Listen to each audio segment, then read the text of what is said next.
السلام عليكم، اهلا وسهلا بكم في هذا الفيديو. كنتمنى ان شاء الله تكونوا كلكم بخير وعلى خير. اليوم غادي نشوفوا المواضيع الاتيه. غنشوفوا كيفاش ان الكاف صدم الجزائر ومره اخرى حيد ليه شي حاجه من فمه وعطاها لدوله اخرى، وغنشوفوا كيفاش ان دوله الجنرالات ولات كتجرأ على البلاد العربية كلها بلا استثناء.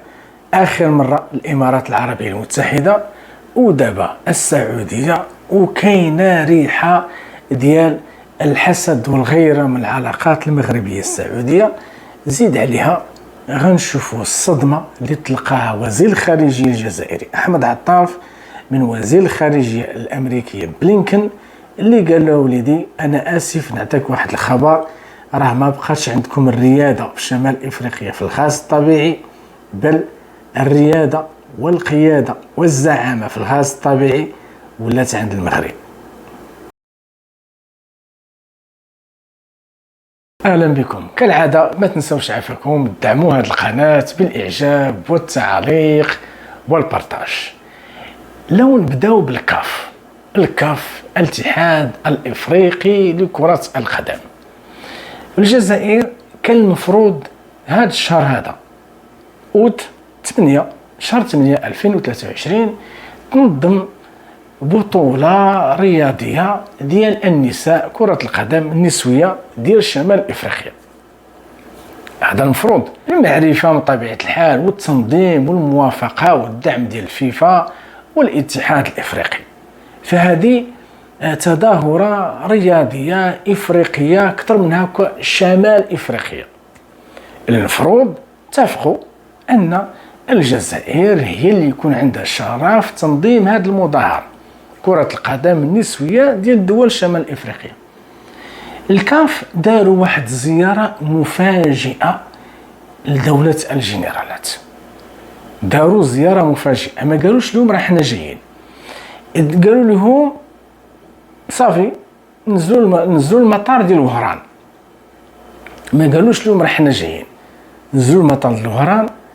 ما قالوش لهم شكون هما، مشاو شدوا وسيله ديال النقل اللي شدوها ومشاو الملعب معروف في الجزائر، ملعب في وهران سميتو ملعب ميلود.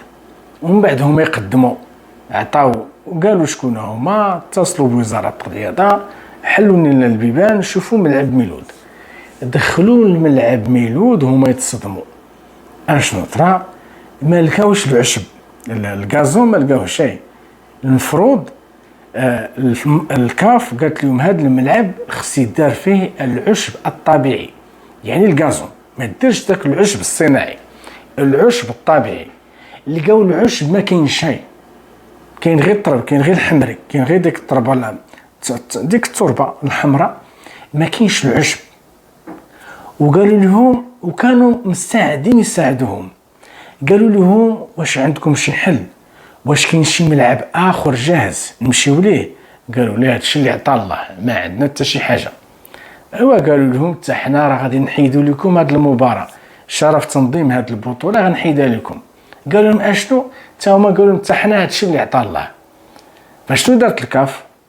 فين غادي تنظم دابا هاد البطوله وبطريقه سريعه وحتى الدوله لا علموها، لكن لقوها جاهزه، هي جمهوريه مصر العربيه الشقيقه. فهو الكاف مره اخرى تحيد شي حاجه من الفم ديال دوله الجنرالات وتيعطيوها لدوله اخرى.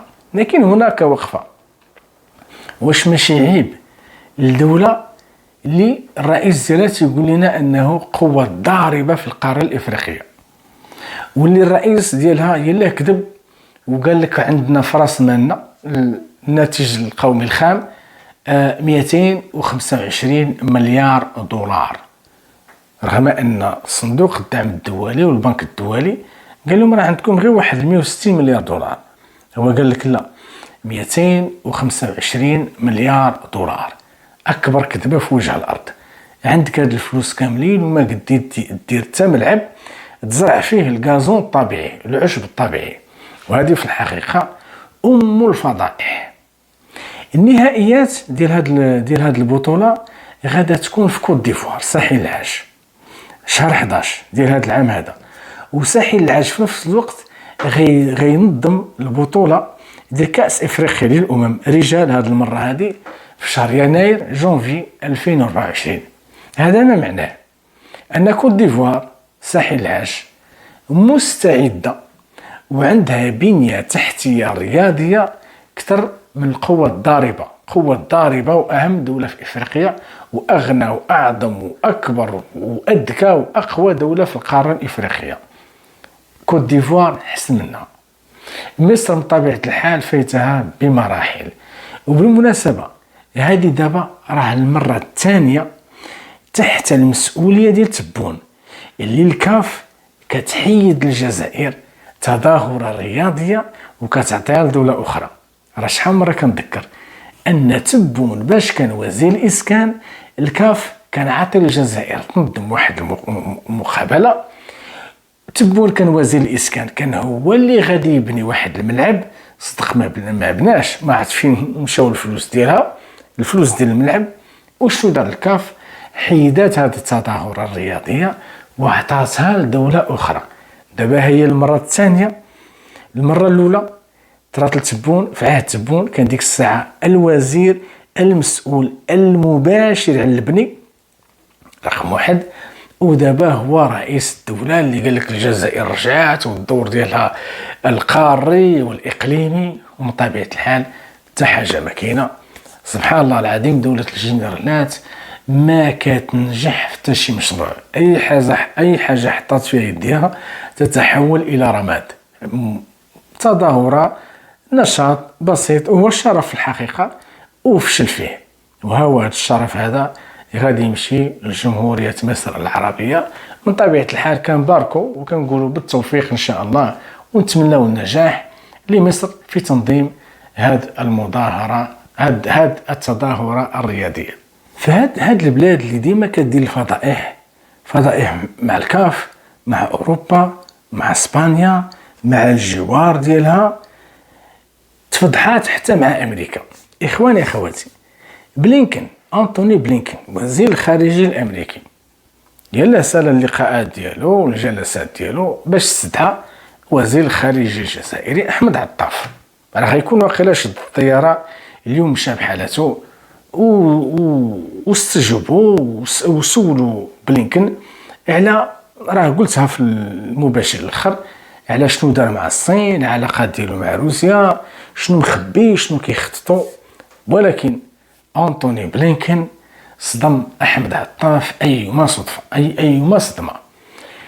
كنعرفوا أن دولة الجنرالات مفرعنة بالغاز ديالها، خصوصا بالأزمة العالمية، أزمة ديال روسيا أوكرانيا اللي تسبات في ارتفاع الطاقة وحتى الغاز. وشفنا كيفاش دولة الجنرالات كتستغل الغاز باش هكا تردو أداة تاخد به مواقف سياسية من عند الدول. أنتوني بلينكن غادي في هذا آخر لقاء ديالو مع أحمد عطاف، بعد ما سال معاه وعصاه وهددو وعطاه ورقة فيها الأوامر ديال الميريكان. هادو قال لها أوامر 1 2 3 غتبداو تنفذوه من اللحظة اللي غتحط رجليك في مطار العاصمة، وسير قولها لتبون وقولها الرئيس ديال تبون اللي هو شنقريحة. باش صدموا أنتوني بلينكن عطاه واحد التقرير ديال واحد المؤسسة أمريكية سميتها جلوبال انرجي مونيتور. هاد جلوبال انرجي مونيتور اللي كيراقب وكيدرس الطاقة حول العالم، دار واحد التقرير وقال لك في بداية هذا العام هذا، دار واحد التقرير قال لك المغرب فيه 39 مليار متر مكعب ديال الغاز الطبيعي. هذا اقل هذه شي حاجه مضمونه، هذه جارانتيد كما تيقول التقرير، مضمون ان المغرب فيه 39 مليار متر مكعب ديال الغاز الطبيعي. بمعنى هنا بلينكن شنو كيحاول يقول لدولة الجنرالات؟ راه ما بقاتش عندكم اليد العليا بخصوص الغاز الطبيعي. داك الغاز اللي استعملتوه وحاولتوا تعاقبوا به المغرب وعاقبتوا اسبانيا بالفعل وقطعتوا الانبوب وكتحاولوا تاخذوا فيه به مواقف سياسيه من دول اخرى، راه ما بقاتش عندكم اليد العليا. اليد العليا دابا ديال من؟ ديال المغرب. المغرب دخل رسميا لنادي الدول اللي كتنتج الغاز الطبيعي، واللي من هنا لقدام بطبيعه الحال غادا تولي تصدر الغاز الطبيعي الى العالم. فهذا الموضوع في الحقيقه راه منذ شهر جوج، بدايه هذا العام هذا شهر جوج فبراير 2023 انزل كالصاعقه على دوله الجنرالات بجميع مستويات صناعه القرار في الجزائر. علاش؟ كيعرفوا ان المغرب عنده الفوسفات، ولكن اليوم المغرب عنده حتى الغاز الطبيعي اللي كتفرعن به دولة الجنرالات، واللي غيبقى العالم ديما محتاج ليه. البترول مثلا المشتقات ديالو خصوصا ليسونس والمازوت، ها العالم ابتداء من 35 الى 2050 ما غاداش تبقى حتى طوموبيله في الارض كتمشى لا بليسونس ولا بالمازوت، يعني البترول. اما الغاز الطبيعي من طبيعه الحال العالم غادي يبقى ديما كيحتاجوا الى ان يرث الله الارض ومن عليها، وكذلك الفوسفات، حيث الفوسفات هو السماد، والسماد من طبيعه الحال هو الفلاحه. واكبر سله ديال السماد في العالم طبعا هي المملكه المغربيه اللي فيها اكبر احتياطي في العالم ديال الفوسفات، واللي 73% ديال الفوسفات في العالم الاحتياطيات العالميه موجودة في الأراضي المغربية. فهذه في الحقيقة كانت صدمة كبيرة لأحمد عطاف، كيوثقوا وكيأكدها الخارجية الأمريكية، كتأكدها وكتقول لها ودي داكشي اللي نتوما فرعنين به وكتظنوا أنكم عندكم المونوبول، يعني نتوما الوحيدين، راه دابا ها هو المغرب راه دخل من الباب الواسع ديال الغاز الطبيعي، والمعدل ديال الاحتياطي المغربي يفوق بمراحل الاحتياطي الجزائري ديال الغاز الطبيعي. وهذه من طبيعه الحال صدمه ما بعدها صدمه. هذه الدوله اخواني خواتي اللي ما كان لا تتقن الا العداوات وربح الخصومات وخساره الصداقات. اشنو دارت دوله الجنرالات مؤخرا؟ واحد الموقع كيملكو خالد نصار، الجنرال الدموي والرجل القوي في الجزائر سابقا، وبطل من ابطال الضرب والجرح ديال العشريه السوداء في الجزائر. عنده واحد الموقع بلا ما نسميه. هذا الموقع ديالو طبعا دولة الجنرالات والجنرالات الكبار والشنقريحه هما اللي قالوا ليه كتب وهاجم المملكة العربية السعودية. وطبعا هذا الشيء من الأسباب قرب المملكة والصداقة ديالها مع المغرب. اشنو طرا؟ تكتب في واحد الموقع ديال خالد نزار، واللي هو موقع ديال الحكومة وديال الجنرالات، مقال طويل وعريض تيقول أن المملكة العربية السعودية كتخطف وكتستنسخ المبادرات الدبلوماسية الجزائرية. شنو دار هنا؟ داكشي اللي كيديروه هما المغرب، كيتسنى المغرب يدير شي حاجه ومشي كيجريو يخطفوها ويسرقوها ويحاولوا يقلدوه، كيتهموا به دابا الجزائر. حنا كيتهموا به دابا السعوديه. حنا كنعرفوا دوله الجنرالات ما كاينش ابداع، ما كاينش ابتكار، كيتابعين المغرب خطوه بخطوه ذراع بذراع. اي مبادره دارها المغرب كيسرقوها وتيحاولوا يسرقوا ويديروا عمليه السطو على التراث المغربي مثلا. فهما شدوا هذا الشيء قلبوه على السعوديه. قال لك اودي السعوديه تستنسخ وكتخطف المبادرات الجزائريه. والمقال باش كيبدا مقال باش كيبدا سيدي بالعمليه السطو اللي كيتهموا بها السعوديه واستنساخ المبادره، أن المملكة هي اللي خدات من الجزائر مبادرة إرجاع سوريا إلى الجامعة العربية. وهذا صحيح. دولة الجنرالات كانت حاولت هي اللي ترجع سوريا إلى الجامعة العربية. جات السعودية قالت لها ستوب، أنا لها. وبالفعل المجهودات الدبلوماسية ديال السعودية رجعت سوريا إلى الجامعة العربية. نظمت المملكة مؤتمر لإعادة سوريا إلى حوض الجامعة العربية، ومنعت دولة الجنرالات خلال مؤتمر القمة ديال آخر مرة اجتمعت الجامعة اللي قبل من السعودية في الجزائر، منعتها أنها دير هذه المبادرة. قالت لها حنا اللي غنديروها. ها الأولى، ولكن أنا في الآخر غنشرح شنو التفسير ديال هادشي. ها الأولى كتقول لك هذه مبادرة كانت جزائرية واختطفتها لنا السعودية. أولا هنا دولة الجنرالات كتعترف بأنها دولة فاشلة لدرجة أن كتجي دولة أخرى وكتحيد لها المبادرة ديالها. يعني كتجي واحد اللقمة كتحاول دولة الجنرالات تدخلها لفمها، وكتجي واحد دولة أخرى كتحيدها لهم فمها. بحال الكاف حيد لدولة الجنرالات شرف تنظيم البطولة النسوية كرة القدم شمال إفريقيا، حيدها الجزائر من فمها وعطاها لمصر، وها هي كانت السيمانة الجاية غتبدا في مصر. نفس الشيء دارت السعودية. حاولت الجزائر تاخذ مبادرة إرجاع سوريا للجامعة العربية، السعودية حيدتها لها من فمها. شنو هي الثانية؟ المقال تيقول لك وعباد الله وغير علنا بأننا غير علنا على الرغبة ديالنا بالانضمام إلى البريكس، حتى قالت لك السعودية تانا باغا ننضم للبريكس. واو، هاد الناس هادو غير تيقلدونا، كيشدوا المبادرات ديالنا وكيسرقوها. كأن سبحان الله العظيم كأن الجزائر هي الوحيدة اللي باغا تنضم للبريكس.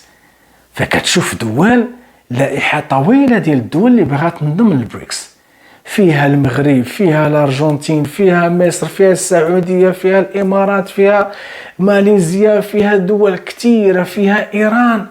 شحال من دولة شاد الصف ودفع الملف ديالها وعمرات الاستمارة في الانضمام إلى البريكس. فاش خدام كتقول دولة الجنرالات، لكن شنو هو الهدف ديالهم؟ هو الهجوم على المملكة العربية السعودية واستغلال هاد الكلام وهاد التهمة اللي في الحقيقة شحال مرة كنقول أن دولة الجنرالات ما كيعرفوا حتى يكذبوا، ما كيعرفوا حتى يبتكروا. الخب ديالهم خبث مفضوح. منين تجي تقول هذا الكلام على الأقل جيب كلام ذكي، جيب تهمة ذكية. منين كتقول أن السعودية كتقلد غير سمعتك بغيتي تنضم للبريكس ناضو كيجريو.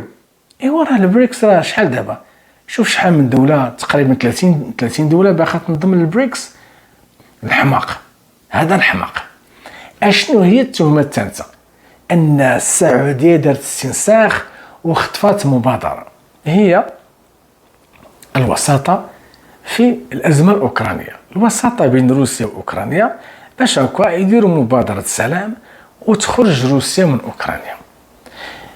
الزيارة الأخرى اللي دارها تبون روسيا كنعرفوا أنه تسول الوساطة من عند تسول الوساطة من عند بوتين، وقال لي يرحم بوك واش تسمح لي نتوسط بيناتكم.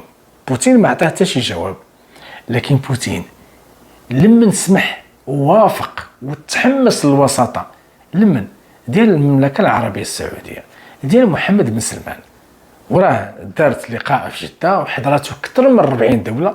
طبعا ما حضرش دولة الجنرالات نهائيا، وكانت مبادرة ناجحة ولها ما بعدها، حيث احتمال هذا الشيء اللي دارته السعودية هو اللي بالفعل ينهي هذه الأزمة هذه وممكن يقنع روسيا بالخروج من أوكرانيا.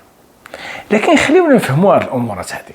دابا 3 الملفات دولة الجنرالات كتقول هادو ديالي وخدتهم لي السعودية: الملف السوري، الملف الأوكراني، والبريكس. تيقول لك حتى البريكس يقلدونا. هنا كيعبر على واحد المشكل عند دولة الجنرالات، أنهم ما فهموش المملكة العربية السعودية ديال اليوم، ما فهموهاش أنها تبدلات. بعد أولا علاش المملكة حيدات هذا الشيء من الفم ديال الجزائر؟ هو ماشي حيدته، لأن هي كتوفر فيها الشروط أنها توقف على هاد الثغرات الثلاث وتسدهم. شنو شافت المملكة في دورات الجنرالات؟ نقول لكم مثلا شافت المملكة شافت دولة الجنرالات الفشل التام والشامل في إدارة حلحلة الأزمة الليبية، وشافت المملكة نجاح المغرب في إدارة وحلحلة الملف الليبي. داكشي اللي داروا المغرب أنجح مبادرة لحل الملف الليبي هو المملكة المغربية. الصخيرات، لدرجة أن ألمانيا غارت من المغرب، غارت من المبادرة المغربية، حيث شافت المبادرة والعمل المغربي في ليبيا هو الأنجح. فالمملكة كتسدد وتقارب، كتشوف فشل جزائري ونجاح مغربي، وكتشوف المملكة كيفاش أن تبون فشل حتى في إقناع بوتين أنه يدير وساطة بينه وبين أوكرانيا. أن بوتين ما عطاه حتى شي قيمة، بل أمام العالم ملي قال ليه أنت صديق الإنسانية، بوتين جا بحال الحمق كيهضر. فشافت هذا الشيء المملكة، شافت الفشل في هذه القضية هذه، أنك ما قديتي تتقنعوا، وهو اللي صديق ديالكم منذ 62 60 عام ديال الصداقة. جا بن سلمان ربما حتى هو غير بتليفون وقنع بوتين بالوساطة، وكفوا على المستوى الشخصي أن هناك صداقة قوية ومتينة بين بوتين ومحمد بن سلمان، وما كايناش صداقة قوية ومتينة بين بوتين وتبون. بالنسبة لبوتين تبون غير سوق ديال الكليان ديال السلاح، على أساس أن الجزائر أهم وأكبر سوق ديال السلاح الروسي في القارة الإفريقية. أكبر كليان كيشري السلاح الروسي في إفريقيا هو الجزائر. شنو كاين؟ شنو القصة؟ أن بوتين كيشوف أن الجزائر بسطام من الشكارة، كيعطيه السلاح وكياخذ منه الفلوس، وطبعا ما كيصيفط ليه غير الخردة. تشوف من طبيعة الحال المملكة كتشوف الجزائر شنو كدير مع الجيران ديالها، شنو كدير مع المغرب. السعودية كتعترف أن الصحراء مغربية، كتدافع على المغرب في المنتديات، في المنظمات الدولية، في الأمم المتحدة ومجلس الأمن. شافت من طبيعة الحال كيفاش أن الجزائر التعامل ديالها مع تونس هو منطق الإدلال والإهانة. ولكن اللي ما فهمتوش دولة الجنرالات أن اليوم هذه سعودية أخرى، السعودية ديال الأمير محمد بن سلمان، كتشوف أنها ما خصهاش تبقى غير محصورة على المملكة، وكتشوف أنها ماشي غير تبقى محصورة حتى إقليميا، بل خصها تمتد عالميا. مثلا السعودية دابا كتلعب دور كبير في تصفير المشاكل والأزمات. دارت تصفير الأزمة على الحدود ديالها مع اليمن، والمقصود هنا من طبيعة الحال الحوثي. دارت تصفير للمشاكل والأزمات إقليميا، والمقصود هنا هو إرجاع العلاقات مع إيران. ودابا كتمشي دوليا لتصفير المشاكل والأزمات دوليا، ومشات توسطات في الأزمة الروسية الأوكرانية. هذه هي السعودية الجديدة اللي ما فهمهاش دولة الجنرالات، واللي كتشوف راسها أنها كتوهم أنها دولة مهمة في إفريقيا وشمال إفريقيا وعربيا، وبغات تلعب أدوار خارج الحدود ديالها. حاولت ترجع سوريا، فشلت، وجات حيداتها لها السعودية من فمها. حاولت دير صلح وساطة بين روسيا وأوكرانيا، حيداتها لها السعودية، ونظمت مؤتمر ناجح في جدة للأزمة الأوكرانية، حضرته أكثر من 40 دولة. زيد على البريكس، دولة الجنرالات كتشوف أنها عندها صداقات قديمة مع روسيا، لكن كتشوف أن السعودية عندها حدود أكثر منها في البريكس، أكثر من هكا. كتشوف أن المغرب عنده حدود أكثر منها في البريكس، وهذا كيحمق دولة الجنرالات، كيحمقها. ما فهمت حتى شي حاجة، ما بقاوش فاهمين حتى شي حاجة. علاش؟ حيت كيظنوا أن الدبلوماسية هي الحبة، ومتكيين على دبلوماسية الشيكات والهبات، في حين المغرب غير بالتليفونات، بدبلوماسية الزيارات، اللقاءات، المبعوثين، المستشارين ديال الملك. المغرب كيحل بزاف ديال المشاكل، وكيدير طرق وكيدير قناطر وقنوات خاصة مع دول وصداقات جديدة من طبيعة الحال، بدون اللجوء ولا أنه بلا ما يتسكي على الفلوس ولا الحبة. دولة الجنرالات المصيبة ديالها أنك تعتمد 99.99% على الفلوس، دبلوماسية الشيكات والهبات، وكيحسب لهم بأن الفلوس هي الحل ديال كل شيء، بأن ما يمكنش تقول لا على الفلوس. نو، ممكن تقول لا للفلوس، وممكن تقول ألف لا للفلوس. والدليل أن المغرب العلاقة ديالو ممتازة مع روسيا، رغم العلاقات التاريخية بين روسيا والجزائر، ورغم أن دولة الجنرالات كتشري السلاح الروسي كثر من السلاح المغربي اللي غياخذوا من روسيا. المغرب كياخذ من امريكا، كياخذ من الغرب، والجزائر كتدعم الاقتصاد الروسي ب10 ملايير الدولارات ديال السلاح، على غير الصفقه الاخرى اللي كانوا يحاولوا يديروها بعشرات المليار ديال الدولار.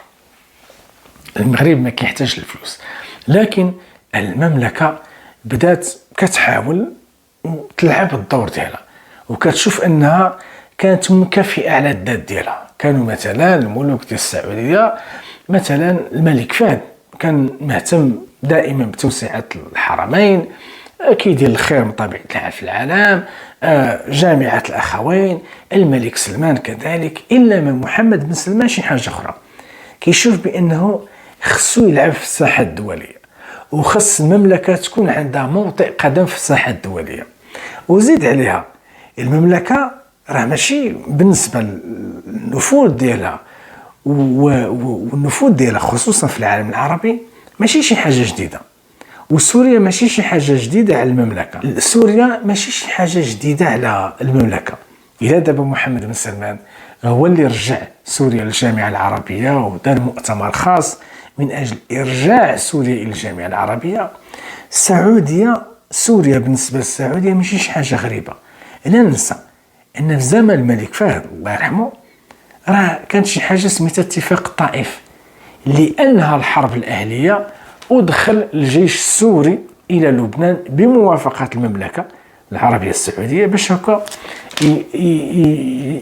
يظهر على ان الحروب والتحارب والمعارك ما تعاودش ترجع بين الطوائف اللي كتكون الطوائف ديال المجتمع ولا التركيبه السكانيه اللبنانيه.